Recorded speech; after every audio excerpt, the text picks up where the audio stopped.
ఆ రాత్రి నేను గాఢ నిద్రలో ఉన్నాను. అచానక్గా గజ్జెలు మోగుతున్నట్టు ఒక శబ్దం వినిపించింది. కళ్ళు తెరిచాను.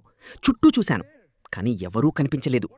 ఆ క్షణం నుంచే ఇది దెయ్యమా అని భయం మొదలైంది.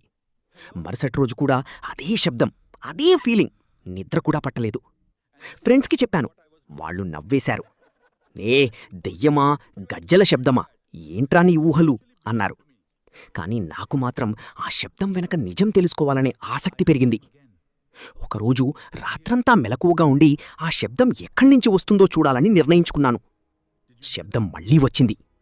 నెమ్మదిగా బయటకు వెళ్ళాను. చుట్టూ చూశాను. కాని మళ్లీ ఎవరూ కనిపించలేదు. రోజులు గడిచాయి. ఒకరోజు ఉదయం సమయంలో కూడా అదే గజ్జెల శబ్దం వినిపించింది. అప్పుడు జాగ్రత్తగా గమనించాను. చివరికి తెలిసింది ఏమిటంటే, హోహో, అది దెయ్యం కాదు, ఒక చిన్న పురుగు చేసే శబ్దం మాత్రమే. అది కదిలినప్పుడల్లా అచ్చం గజ్జలు మోగినట్టు శబ్దం వస్తుంది.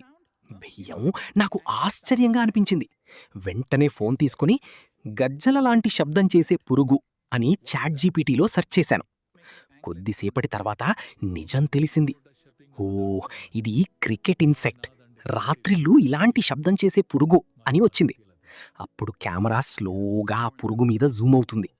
ఆ చిన్న పురుగే ఇన్ని రోజులు నన్ను భయపెట్టింది అని తెలిసి నవ్వు ఆగలేదు. ఆ రోజు అర్థమైంది, కొన్నిసార్లు మన భయమే సాధారణ శబ్దాలను కూడా దెయ్యాల్లా అనిపింపజేస్తుంది.